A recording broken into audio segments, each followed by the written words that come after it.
فرخندہ کے 7 بیٹے تھے جو سبھی شادی شدہ تھے اور کنزا ساتوں بھائیوں کی لاڈلی تھی۔ بیٹوں کا دبئی میں کاروبار تھا اور پیچھے سے آہستہ آہستہ بھابھیوں نے کنزا کو کام بولنے شروع کر دیے۔ اگر وہ ایک کا کام نہ کرتی تو دوسری طعنے دیتی کہ اس کا کرتی ہوں میرا نہیں کرتی، اور وہ اسی چکر میں سب کے بچے سنبھالنے کے ساتھ ساتھ ان کے لیے کھانا بھی بناتی۔ فرخندہ کے مرنے کے بعد تو بھابھیوں نے اس پر ظلم کی انتہا کر دی اور نوکرانیوں کی طرح سارا دن لگی رہتی۔ ایک دن بھائی اس کی شادی کروانے کے لیے گھر آئے تو ان کے قدموں تلے سے زمین نکل گئی سامنے پرانے گندے کپڑوں میں۔ 7 بیٹوں کے بعد جا کر فرخندہ نے ایک بیٹی کو جنم دیا تھا۔ بڑی خواہش تھی اس کی کہ اس کے گھر بیٹی پیدا ہو۔ سب سے بڑا بیٹا 18 سال کا ہو چکا تھا جب کنزا پیدا ہوئی۔ سب بھائیوں کے لیے تو وہ ایک گڑیا سی تھی، سبھی سے بہت پیار کرتے تھے۔ فرخندہ تو اپنی بیٹی کو شہزادیوں کی طرح رکھتی تھی اور ساتوں بھائی بہن پر جان نچھاور کرتے تھے۔ اس کے منہ سے نکلی ہر بات پوری کرتے تھے۔ وہ 5 سال کی تھی جب بڑے بھیا کی شادی ہو گئی۔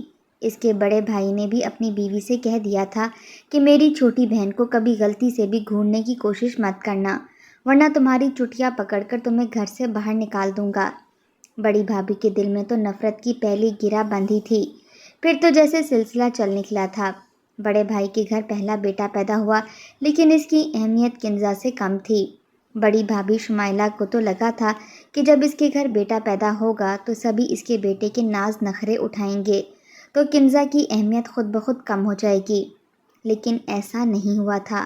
اب تو اس کے دل میں کنزا کے لیے اور بھی نفرت کے جذبات بڑھنے لگے تھے، کیونکہ اسے سر آنکھوں پر اٹھایا جاتا تھا۔ جس چیز پر کنزا ہاتھ رکھ دیتی وہ چیز اس کے لیے خرید لی جاتی۔ شمائلہ اپنے شوہر اعجاز سے یہی کہتی کہ کبھی اپنے بیٹے کی طرف بھی توجہ دے دیا کرو، تمہیں بہن کے آگے کچھ نظر نہیں آتا۔ وہ کہنے لگا، تم مجھے میری بہن کے خلاف کرنا چاہتی ہو؟ ایک اکلوتی بہن ہے ہم 7 بھائیوں کی، کیا اس کے نخرے اور لاڈ بھی نہ اٹھائیں؟ تم نے بیٹا پیدا کر کے کون سا کمال کر دیا؟ ہمارے گھر میں بیٹوں کی کمی ہے؟ ہاں اگر بیٹی ہوتی تو شاید میری محبت زیادہ ہوتی، اور پھر دیکھو، یہ مت سمجھنا کہ میں اپنی بہن کو اپنی اولاد پر فوقیت دوں گا۔ انہی دنوں فرخندہ کا شوہر انتقال کر گیا۔ فرخندہ تو صدمے میں آ چکی تھی، لیکن کنزا کا بہت برا حال تھا۔ اس کا باپ تو اس کے لاڈ نخرے اٹھاتا تھا، اس لیے وہ بہت روئی۔ اس وقت محض وہ 8 سال کی تھی، لیکن رو رو کر اس نے اپنی آنکھیں سجا لی تھیں۔ ساتوں بھائی کبھی اپنی ماں کو سنبھالتے، کبھی کنزا کے منہ میں نوالا بنا کر ڈالنے کی کوشش کرتے، لیکن وہ تو کچھ کھانے کو تیار ہی نہ تھی۔ سب بھائیوں کی آنکھوں میں آنسو بھر آئے تھے۔ ماں بہت زیادہ دل برداشتہ ہو گئی تھی، کبھی ماں کو سنبھالتے تو کبھی اپنی چھوٹی بہن کو۔ آہستہ آہستہ وقت گزرنے کے ساتھ ساتھ سب کچھ نارمل ہو گیا تھا، لیکن کنزا بہت روتی تھی۔ جب بھی روتی تو بڑا بھائی اسے گلے لگا لیتا، اس کا ماتھا چوم کر کہتا کہ میں تمہارا باپ ہوں، تمہارے ہم ساتوں بھائی باپ ہیں، کبھی بھی یہ مت سمجھنا کہ تم اکیلی رہ گئی ہو۔ یہ دیکھ کر شمائلہ کا جی جل کر خاک ہو جاتا۔ اس سے یہ سب برداشت ہی نہیں ہوتا تھا کہ وہ کیوں اپنی بہن سے اتنی محبت کرتا ہے۔ 1 سال نہیں گزرا تھا کہ فرخندہ نے دوسرے بیٹے کی بھی شادی کر دی۔ دیورانی کے آتے ہی شمائلہ نے اس کے کان بھی بھرنے شروع کر دیے۔ پھر وہ خود بھی دیکھتی تھی کہ جتنی اہمیت کنزا کو دی جاتی ہے، نہ تو بڑی بھابھی کو دی جا رہی ہے اور نہ ہی اس کے بیٹے کو۔ کوئی پوچھتا ہے، سب سے پہلے کھانے کی جو بھی چیز بازار سے آتی وہ کنزا کے سامنے رکھی جاتی۔ جب وہ کھا لیتی، اگر بچ جاتا تو وہ اپنے بھتیجے کو دے دیتی۔ حالانکہ کنزا اپنے بھتیجے سے بہت پیار کرتی تھی۔ چھوٹی تھی اور اس سے چھوٹا اس کا بھتیجا تھا، اس لیے اس کے ساتھ کھیلتی تھی، کبھی آنکھ مچولی، کبھی فٹ بال، پورا دن اس کے ساتھ لگی رہتی تھی اور اس کا دل بھی بہل جاتا تھا۔ لیکن پتہ نہیں دونوں بھابھیوں کو کیا پریشانی تھی کہ اس بچی کو ہر وقت گھورتی رہتیں اور نفرت سے دیکھتی تھیں۔ وہ یہ سمجھتی تھی کہ ہمارے حق پر ڈاکہ ڈال رہی ہے۔ گھر میں کسی بھی خواتین کو باہر جا کر شاپنگ کرنے کی اجازت نہ تھی۔ بڑے بھائیوں کا کپڑے کا کام تھا اور خواتین کے کپڑے ہی بیچتے تھے، اس لیے بہت سارے جوڑے لا کر گھر میں رکھ دیتے، کہتے جس نے جو پہننا ہے وہ اسی میں سے لے لے۔ لیکن کنزا کو بازار لے کر جایا جاتا تھا، وہ اپنی پسند سے بازار سے اپنے کپڑے خرید کر لاتی تھی۔ وہ سارے کے سارے برانڈڈ ہوتے تھے۔ دونوں بھابھیاں جب اس کے کپڑے دیکھتیں تو ایک دوسرے کو دیکھ کر اشارے بازیاں کرتیں کہ یہ نہ جانے کہاں کی مہارانی ہے۔ جو اس کے ساتھ ایسا سلوک کرتے ہیں۔ آج تک کبھی نہ چپل کے بغیر کنزا نے اپنے پاؤں زمین پر نہیں رکھے تھے۔ ہر وقت اس کے پاؤں شیشے کی طرح چمکتے تھے۔ اپنی بہت صاف صفائی رکھتی تھی۔ پھر فرخندہ کی ساری توجہ کا مرکز اب کنزا بن گئی تھی۔ 12 سال کی ہو گئی تھی، لیکن ماں اس کو کھانا اپنے ہاتھ سے کھلاتی تھی۔ یوں تیسرے بھائی کی بھی شادی ہو گئی، لیکن آنے والی ہر بھابھی کو جیسے کنزا سے نفرت ہوتی چلی گئی۔ اتفاق ایسا تھا کہ دوسری بہو کے بھی بیٹا ہی پیدا ہوا تھا، اس لیے کنزا کی اہمیت وہیں کی وہیں برقرار تھی۔ ایک بار کنزا کو کھانا بنانے کا شوق پیدا ہوا۔ وہ کچن میں چلی گئی، کہنے لگی کہ آج اپنے لیے پاستا میں خود بناؤں گی۔ اس کی بھابھیوں نے تو اسے دیکھتے ہی ناک منہ چڑھانا شروع کر دیے۔ جیسے ہی اس نے پیاز کاٹنے کے لیے چھری مانگی تو جان بوجھ کر اس کی بھابھی نے اسے تیز دھار والی چھری پکڑا دی، کیونکہ جانتی تھیں کہ نا تجربہ کار ہے، اس لیے ہاتھ تو ضرور کٹے گا، اور یہی ہوا تھا۔ وہ پیاز کاٹنے لگی تو اس کی انگلی بری طرح سے کٹ گئی۔ وہ چلانے لگی۔ تینوں بھابھیاں دل ہی دل میں مسکرا رہی تھیں کہ اچھا ہوا، بہت گہرا زخم اس کی انگلی پر ہوا تھا۔ فرخندہ بھاگی دوڑی آئی، کہنے لگی یہ کیا ہو گیا؟ خون بہہ رہا تھا۔ تینوں بھابھیاں بھی ساس کو دیکھ کر کنزا کے قریب آئیں، جیسے کہ انہیں کسی بات کا علم ہی نہ ہو۔ کہنے لگی ہم نے تو اس کو اتنا منع کیا تھا کہ جو کھانا ہے بتا دو، ہم لوگ بنا دیں گے۔ یہ کہنے لگی میں خود پاستا بناؤں گی، اب انگلی کٹوا کر بیٹھ گئی ہے۔ جیسے ہی فرخندہ نے اپنے بیٹوں کو فون کیا تو وہ دکان چھوڑ کر گھر آ گئے۔ فٹافٹ کنزا کو گود میں اٹھا کر ہاسپٹل لے گئے۔ حالانکہ 12 سال کی تھی، لیکن بھائیوں کے لیے اپنے بچوں کی طرح تھی۔ وہ اسے بہت پیار کرتے تھے۔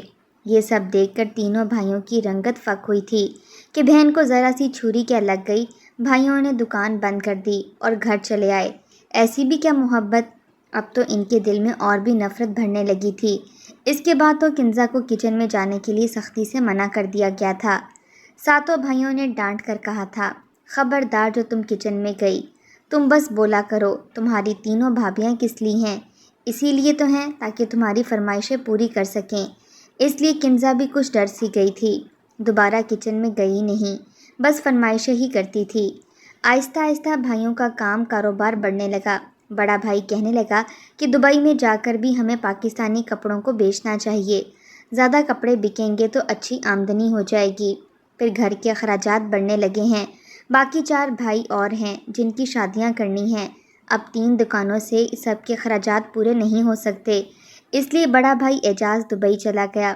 دبئی میں بھی اس کا کام کافی چل گیا تھا، اس لیے کہنے لگا کہ دوسرے بھائی کو بھی دبئی بلا لینا چاہیے۔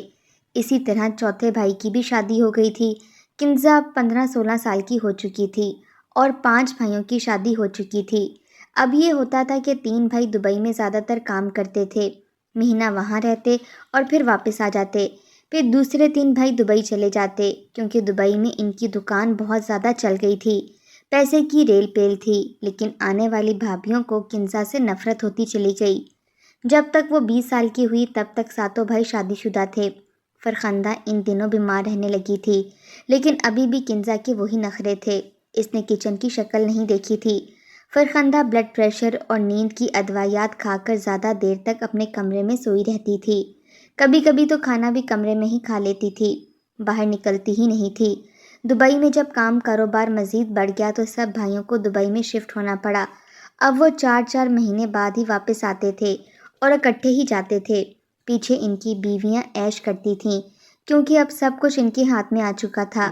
یوں تو کنزا کو نفرت سے کچھ نہیں کہہ سکتی تھی، لیکن کام کروانے کا ایک نیا طریقہ ان کو سوجھ گیا تھا۔ بڑی بھابھی کہتی تمہارے بھائیوں نے تمہارے کتنے ناز نخرے اٹھائے ہیں، اور ہم بھابھیوں نے بھی۔ یہاں کنزا کے منہ سے کچھ نکلا نہیں کہ ہم نے پورا کر دیا، تم بھی تو تھوڑا بہت کام کر دیا کرو، کوئی حرج نہیں ہے۔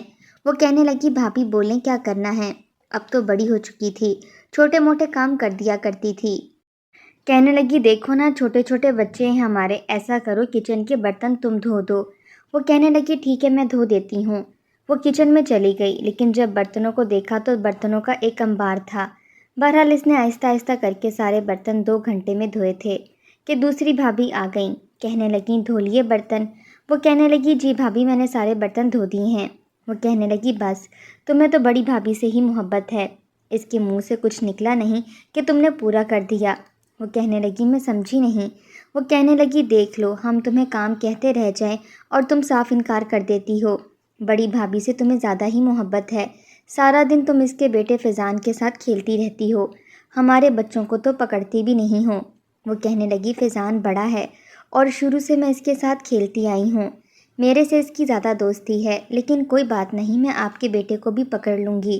وہ کہنے لگی نہیں، وہ تمہاری گود میں کہاں ٹکے گا، اسے تو تمہاری گود کی عادت ہی نہیں ہے، بس میری گود میں چڑھا رہتا ہے۔ ایسا کرو تم کپڑے دھو دو، کپڑے دھونے کی آج میری باری ہے، اور نائل ہے کہ میری گود سے اترنے کا نام ہی نہیں لے رہا، روئے جا رہا ہے۔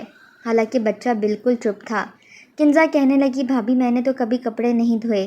وہ کہنے لگی میں ہوں نا، میں بتاتی ہوں تمہیں کیسے دھوتے ہیں کپڑے، چلو آؤ میرے ساتھ۔ وہ اسے گھر کی پچھلی جانب لے گئی جہاں بہت بڑی جگہ تھی جہاں کپڑے پڑے تھے۔ اس نے مشین نکالی اور ڈھیر کپڑوں کا ڈھیر اس کے سامنے رکھ دیا۔ کہنے لگی یہ سارے کپڑے تھوڑے تھوڑے کر کے مشین میں ڈالتی جاؤ، مشین میں صابن ڈال دینا، پھر اسے اچھی طرح سے پانی میں کنگھال کر اور اسپنر کر کے رسی پر ڈال دو، بہت آسان کام ہے، تمہیں پتہ بھی نہیں چلے گا۔ کہنے لگی اچھا ٹھیک ہے۔ پھر ایک کپڑوں کا ڈھیر اس نے الگ کر دیا۔ کہنے لگی یہ سب نئے جوڑے ہیں، انہیں ہاتھ سے دھونا اور رگڑ رگڑ کر، ذرا بھی میل اور داغ باقی نہیں رہنا چاہیے۔ وہ مان گئی، لیکن کپڑے دھونا اتنا بھی آسان نہیں تھا جتنا وہ سمجھ رہی تھی۔ اسے 7 گھنٹے لگ گئے تھے۔ سب بچوں کے کپڑے تھے، بھابھیوں کے کپڑے، پھر بیڈ کی چادریں، تولیے، کپڑے دھوتے دھوتے اس کی بری حالت ہو چکی تھی۔ اس لیے کپڑے دھونے کے بعد اس کی یہ حالت تھی کہ وہ رونے لگی۔ تھکن سے اس کا برا حال تھا، کیونکہ کام کی عادت نہیں تھی۔ جب وہ اپنی ماں کے کمرے میں گئی تو اس کے آنسو دیکھ کر فرخندہ اٹھ کر بیٹھ گئی۔ کہنے لگی تمہیں کیا ہوا ہے، کیوں رو رہی ہو؟ کہنے لگی اماں مجھ سے یہ کپڑے نہیں دھلتے، اتنا ڈھیر تھا کپڑوں کا۔ یہ سن کر فرخندہ کو غصہ آ گیا۔ کہنے لگی تمہیں کس نے کہا کپڑے دھونے کو؟ کہنے لگی عائشہ بھابھی نے۔ کہنے لگی کہ نائل بہت رو رہا ہے، تم کپڑے دھو دو۔ فرخندہ نے اپنی بہو کو پکارا اور غصے سے اسے کہنے لگی تمہیں شرم نہیں آتی میری معصوم بچی سے اتنے سارے کپڑے دھلواتے ہوئے؟ اس نے پہلے کبھی کپڑے دھوئے ہیں کیا؟ وہ کہنے لگی تو کیا ہم انسان نہیں ہیں؟ ایک بار اس نے دھو لیے تو آپ کو دکھ آنے لگا، ہم بھی تو کام کرتے ہیں، میرا بچہ رو رہا تھا اس لیے کہہ دیا، مجھے کیا پتا تھا کہ یہاں پر ایک تماشا ہی لگ جائے گا۔ جانتی تھی کہ اس کا شوہر گھر پر موجود نہیں ہے، اس لیے نہ انہیں اب ساس کا ڈر تھا اور نہ ہی کنزا کی پرواہ۔ فرخندہ تو سوچ بھی نہیں سکتی تھی اس کی بہو اتنی بدتمیزی پر اتر آئے گی۔ موبائل اس کے پاس تھا نہیں اور نہ ہی اسے موبائل کا کوئی سسٹم آتا تھا۔ بیٹوں کا فون آتا بھی تو ان کی بیویاں خود ہی فون پر باتیں کر کے فون بند کر دیتی تھیں۔ کنزا کو ویسے بھی پرواہ نہیں تھی، وہ اپنے بھتیجوں میں کھیلتی رہتی تھی، لیکن بھابیاں اب اسے کام کہنے لگی تھیں۔ اب تو اسے سختی سے بھی پیش آتی تھیں، کہتی ہم تمہاری نوکرانیاں نہیں ہیں جو سارے کام کرتی رہیں، تم اب بڑی ہو گئی ہو، کام کرو، سسرال میں کوئی تمہیں مالکن بنا کر نہیں رکھے گا، تمہارے نخرے نہیں اٹھائے گا، ہمارے کس نے اٹھائے ہیں جو تمہارے کوئی نخرے اٹھاتا پھرے گا، چلو جھاڑو پوچھا آج تم لگاؤ گی۔ کنزا اپنی ماں سے کہتی تو فرخندہ رونے لگتی، پھولوں کی طرح سے اپنی بچی کو رکھا تھا، کوئی کام نہیں کروایا تھا، لیکن اب اس کی حکومت ختم ہو چکی تھی، شوہر سر پر تھا نہیں، بہوؤں نے بیٹوں کو اپنے قابو میں کر لیا تھا۔ پہلے ماں کو خرچہ دیتے تھے، لیکن پھر اپنی بیویوں کو دینے لگے۔ وہ کہتی گھر تو اب ہمیں چلانا ہے، اماں تو بیمار رہتی ہیں، انہیں بھی سنبھالنا پڑتا ہے، وہ تو کمرے سے باہر ہی نہیں نکلتی، کھانا بھی اپنے کمرے میں کھاتی ہیں، وہ بھلا کیسے گھر چلا سکتی ہیں؟ اس لیے سب نے پیسے اپنی بیویوں کو بھیجنے شروع کر دیے۔ کنزا کو جب کپڑے خریدنے تھے تو بہت پریشان تھی۔ وہ فرخندہ سے کہتی تو وہ کہتی کہ میں کیا کروں، بیٹے تو اب مجھ سے فون پر بات تک نہیں کرتے۔ اس نے بھابھی سے کہا کہ بھائی کو بولیں کہ مجھے پیسے بھیجیں، مجھے اپنے لیے کپڑے خریدنے ہیں۔ وہ کہنے لگی تم کیا نواب کی بچی ہو جو تمہیں کپڑے خریدنے ہیں؟ تمہیں پیسے چاہیے، ہم سب کے جوڑے بہت پرانے تھوڑی ہیں، ہم سب تمہیں نکال دیتی ہیں، 2 جوڑے بھی دیں گی تو 14 جوڑے ہو جائیں گے، پہن کر گزارا کر لو۔ وہ کہنے لگی میں کیوں آپ لوگوں کی اترن پہننے لگی، آپ میری بھائی سے بات کروائیں۔ بڑی بھابھی نے ایک تھپڑ اس کے منہ پر مارا تھا، وہ تو حیران رہ گئی، کہنے لگی بہت بدتمیز ہو گئی ہو تم۔ فرخندہ نے جب یہ دیکھا تو چلانے لگی، ساری بہوؤں کو برا بھلا کہنے لگی۔ کنزا روئے جا رہی تھی، فرخندہ کا سانس بری طرح سے پھولنے لگا، پہلے ہی بیمار رہتی تھی اس لیے اس کے سینے میں درد رہنے لگا۔ اس نے تو آج سے پہلے اپنی بچی کو رونے نہیں دیا تھا، صرف باپ کے انتقال پر روئی تھی، لیکن آج بے بس ہو گئی تھی۔ اس کے سینے میں اتنا شدید درد تھا کہ وہ تڑپ کر رہ گئی، لیکن بہویں اپنے اپنے کمروں میں جا کر دروازہ بند کر چکی تھیں۔ کنزا چیخنے لگی، چلانے لگی کہ بھابھی امی کی طبیعت خراب ہو رہی ہے، لیکن کوئی بھی بہو باہر نہیں آئی۔ وہ تڑپ تڑپ کر مر گئی۔ کنزا رونے لگی۔ محلے کی عورتیں آئیں تو تب تک وہ مر چکی تھی۔ بہرحال کنزا پر تو جیسے صدموں کے پہاڑ ٹوٹ پڑے تھے، بار بار غشی کے دورے پڑ رہے تھے۔ ساتوں بیٹے ماں کی وفات کا سن کر گھر آ گئے۔ ان کے سامنے ان کی بیویاں رونے لگیں اور نند کا خیال رکھنے لگیں۔ سب بھائی پریشان تھے۔ کنزا کو ہوش آ گیا تھا، لیکن گم سم سی ہو گئی تھی۔ اس کے بھائی 4 دن ہی وہاں رکے تھے اور 4 دن کنزا اپنے ہوش و حواس میں ہی نہیں تھی۔ صدمہ ہی بہت بڑا تھا۔ اس کو تو اپنی ماں کے بغیر نیند تک نہیں آتی تھی۔ اتنی بڑی ہو گئی تھی لیکن ماں کے ساتھ ہی سوتی تھی۔ بھائی اسے تسلی دیتے ہوئے اور اپنی بیویوں کو یہ سمجھاتے ہوئے کہ کنزا کا بہت خیال رکھنا، یہ کہہ کر چلے گئے، لیکن بھابھی نے تو کنزا پر ظلم کے پہاڑ توڑ کر رکھ دیے تھے۔ ہر وقت اس کو تانے دیتی رہتی کہ تمہاری وجہ سے ہمارے شوہروں نے کبھی ہمیں اچھے کپڑے نہیں لے کر دیے، کبھی ہمارے بچوں کو پیار نہیں کیا۔ وہ بیچاری پہلے ہی اپنی ماں کی وجہ سے پریشان تھی، سارے گھر کی ذمہ داری بھابھیوں نے اس پر ڈال دی۔ کپڑے بھی وہی دھوتی تھی اور برتن بھی، کھانا بھی وہی بناتی تھی، اور دن بھر بھابھیوں کے بچے بھی اسے سنبھالنے پڑتے تھے۔ اب نہ تو اس کے پاؤں میں جوتی ہوتی تھی اور نہ ہی نئے کپڑے۔ ننگے پاؤں صحن میں جب اسے دھوپ میں چلنا پڑتا تو پاؤں جلنے لگتے تو آنکھوں سے آنسو بہنے لگتے۔ ماں کی شدت سے یاد آتی، وہ کبھی اسے ننگے پاؤں رہنے ہی نہیں دیتی تھی۔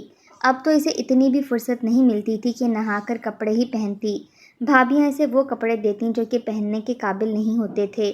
2 دفعہ پہنتی، تیسری بار پھٹنے لگتے۔ جب وہ کہتی تھی یہ کپڑے تو پھٹ رہے ہیں تو وہ اسے تھپڑ مار کر کہتی، ساری زندگی برانڈ کے پہن پہن کر تمہارا جی نہیں بھرا، جو اب تم جان بوجھ کر ہمارے کپڑے پھاڑ دیتی ہو اور پھر کہتی ہو کہ پھٹ گئے ہیں۔ اب تم انہی پھٹے پرانے کپڑوں میں رہا کرو گی، یہ چلاکیاں ہمارے سامنے نہیں چلیں گی۔ بڑی بھابھی سے کہتی کہ خبردار، جو اپنے بھائیوں کو تم نے کچھ بھی کہا تو ہم تمہیں چھوڑیں گے نہیں۔ وہ اب چپ چاپ رہنے لگی تھی۔